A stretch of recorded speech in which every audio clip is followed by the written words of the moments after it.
सनातन धर्म का अर्थ क्या है? आइए जानते साथियों कि सनातन धर्म का क्या अर्थ है। आप में से कई लोग सनातन धर्म का अर्थ नहीं जानते होंगे, तो चलिए साथियों, क्या है सनातन धर्म और इसे अंत तक बने रहना अगर आपको नहीं पता है तो। चलिए साथियों, बहुत से लोग हिंदू धर्म को सनातन धर्म से अलग मानते हैं। वह कहते हैं कि हिंदू नाम तो विदेशियों ने दिया है, पहले इसका नाम सनातन धर्म ही था। फिर कुछ कहते हैं कि नहीं, पहले इसका नाम आर्य धर्म था। कुछ कहते हैं कि इसका नाम वैदिक धर्म था। हालांकि इस संबंध में विद्वानों के अलग अलग मत है। सनातन धर्म, जिसे हिंदू अथवा वैदिक धर्म भी कहा जाता है, इसका लगभग 1,96,58,83,110 वर्ष का इतिहास रहा है। सनातन धर्म को हमारे हिंदू धर्म के वैकल्पिक नाम से भी जाना जाता है। सनातन का अर्थ है शाश्वत या हमेशा बना रहने वाला, अर्थात जिसका न आदि है और न अंत। सनातन धर्म मूलतः भारतीय धर्म है, जो किसी समय पूरे भारतीय उपमहाद्वीप तक व्याप्त रहा है।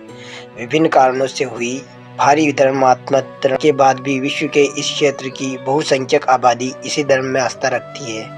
मूल सनातन धर्म का प्रतीक चिन्ह ओम ही नहीं, बल्कि यह सनातन परंपरा का सबसे पवित्र शब्द है। ऋग्वेद के अनुसार समस्त देवता और मनुष्य इसकी मार्ग से पैदा हुए हैं तथा वृद्धि की है। हे मनुष्यों, आप अपने उत्पन्न होने की आधार रूपा अपनी माँ को नष्ट न करें। सनातन शब्द का अर्थ है।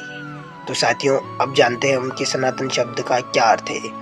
हम इसकी परिभाषा अक्सर यह कहकर देते हैं, जो पुरातन है वह सनातन है, बस वही सनातन हो गया, यह पुराना है। यह तो सत्य है, लेकिन इसके साथ यह भी एक विकृत भाव आ जाएगा। जो पुराना है अर्थात वो कभी नया रहा होगा, जो कभी नया था वह कभी न बना भी होगा, उसकी शुरुआत भी होगी। एक समय आने पर वह पुराना समाप्त भी हो जाएगा। जो क्या सनातन धर्म भी समाप्त हो जाएगा? तो क्या सनातन धर्म भी समाप्त हो जाएगा? अगर हम कहें कि जो पुरातन है वह सनातन है, लेकिन सनातन का अर्थ पुराना नहीं है। गीता में 2 अध्याय के 24वें श्लोक में बड़ा स्पष्ट उत्तर दिया गया है। श्री कृष्ण कहते हैं, अर्थात हे अर्जुन, जो छेदा नहीं जाता, जलाया नहीं जाता, जो सूखता नहीं, जो गीला नहीं होता, जो स्थान नहीं बदलता, वो कौन है? ऐसे रहस्यमय व सात्विक गुण तो केवल परमात्मा में ही होते हैं। जो सत्ता इन देवीय गुणों में परिपूर्ण हो, वही सनातन कहलाने के योग्य है। अर्थात ईश्वर ही सनातन है, जो न तो कभी नया रहा है, न ही कभी पुराना होगा, न ही इसकी शुरुआत है, न ही इसका अंत है। अर्थात ईश्वर को ही सनातन कहा गया है। हम अपने अस्तित्व की परिभाषा देते हुए कहते हैं कि हम सनातनी हैं, सनातन धर्म के अनुयायी हैं। हम सनातनी तब बनेंगे जब ऐसे देवीय गुण हमारे अंदर भी आ जाएंगे। तो साथियों, सनातनी कैसे बने? हमारे अंदर ऐसे देवी गुण का अभाव है, तो अभी हम सनातनी नहीं है, तो फिर हम सनातनी कैसे बने? कबीरदास जी की एक जगह अपने भाव को प्रकट करते हुए कहते हैं, अब मन उल्टी सनातन मुआ, तब हम जानो जीवन मुआ। अर्थात ध्यान की उच्चतम अवस्था में हम ईश्वर से एकाकार हो जाते हैं, उसी में विलय होकर उसी का रूप हो जाते हैं। उस अवस्था को सनातन कहा गया है। यह अवस्था तब आती है जब हमारी दिव्य दृष्टि खुलती है। कोई संत महापुरुष हमारे दिव्य नेत्रों को खोलकर बाहर भटक रहे हमारे चंचल मन को हमारे अंदर प्रवेश करवाते हैं। जब हम इस अवस्था को महसूस करते हैं, तो इस अवस्था को कहा गया है कि अब आप सनातन हो चुके हो।